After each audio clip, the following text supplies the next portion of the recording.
Super star Mahesh Babu ప్రస్తుతం త్రివిక్రమ్ శ్రీనివాస్ దర్శకత్వంలో గుంటూరు కారం సినిమాపై భారీ అంచనాలే ఉన్నాయి.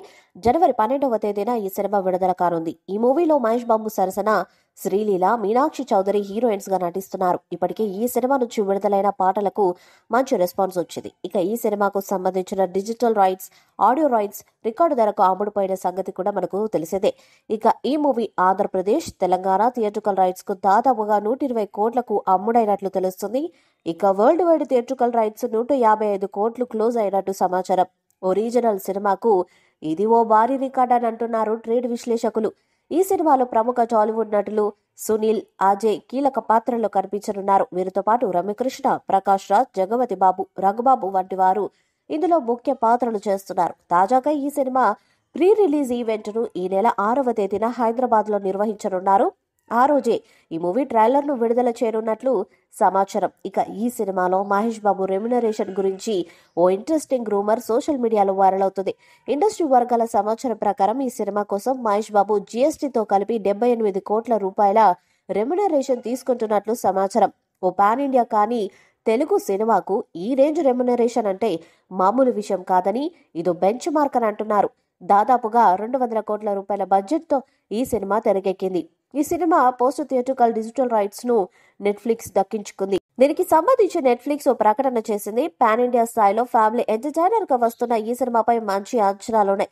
ప్రేక్షకులు ఓ రేంజ్ లో ఊహించుకుంటున్నారు. అయితే అదే రేంజ్ లో ఈ సినిమాకు మార్కెట్ జరుగుతోందట. ఈ సినిమాకు సంబంధించి నిర్మాతలు ఓవర్సీస్ రైట్స్ కోసం 23 కోట్లు డిమాండ్ చేస్తున్నారట. మహేష్, త్రివిక్రమ్ శ్రీనివాస్ కాంబినేషన్ లో గతంలో అతడు కలేజా సినిమాలో వచ్చిన సంగతి మనకు తెలిసిందే. ఇక 11 సంవత్సరాల తర్వాత మహేష్ త్రివిక్రమ్ కలయికలో సినిమా వస్తుండటంతో ఈ మూవీపై భారీ అంచనాలే ఉన్నాయి.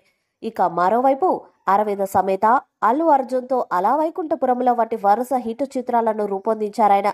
ఈ సినిమా కూడా హారిక హాసిని బ్యానర్ పై నిర్మిస్తున్నారు. హీరోగా మహేష్ బాబుకు ఇది 28వ చిత్రం. ఊరమాస్ అవతారంలో వింటేజ్ లుక్ తో కనిపిస్తున్న మహేష్ బాబుకు ఇదో ల్యాండ్ మార్క్ మూవీగా నిలుస్తుందా లేదా అనేది చూడాలి. ఇప్పటికే ఈ సినిమా నుంచి విడుదలైన అన్ని కూడా ప్రేక్షకులని ఓ రేంజ్ లో ఆకట్టుకున్నాయి. ఇదిలా ఉంటే ఈ మూవీ స్టోరీ లీక్ అయిందని సోషల్ మీడియాలో ఓ వార్త వైరల్ అవుతుంది. ఈ movie out and out political back drop లో ఉంటుందట. గుంటూరు కారం సినిమాలో సూపర్ స్టార్ మహేష్ బాబు వెంకటరమణారెడ్డి పాత్రలో కనిపించనున్నాడట. పాలిటిక్స్ అంటే ఇష్టం లేని వెంకటరమణారెడ్డి తన తండ్రి రాజకీయ వారసత్వాన్ని అందిపుచ్చుకుని రాజకీయ పరంగా ఉన్న శత్రువులను ఎలా ఎదుర్కొంటాడనేదే గుంటూరు కారం మూవీ కథ అని ఓ న్యూస్ వినిపిస్తుంది. ఇక ప్రస్తుతం ఈ వార్త సోషల్ మీడియాలో వైరల్ అవుతుంది. గుంటూరు కారం మూవీపై మీ అభిప్రాయాన్ని కామెంట్ బాక్స్ లో తెలియజేయండి. ఈ వీడియో మీకు నచ్చితే లైక్ చేయండి, షేర్ చేయండి, కామెంట్ చేయండి. మరిన్ని అప్డేట్స్ కోసం మన ఛానల్ ని సబ్స్క్రైబ్ చేయండి. అలానే పక్కన ఉన్న గంట సింబల్ గట్టిగా కొట్టండి.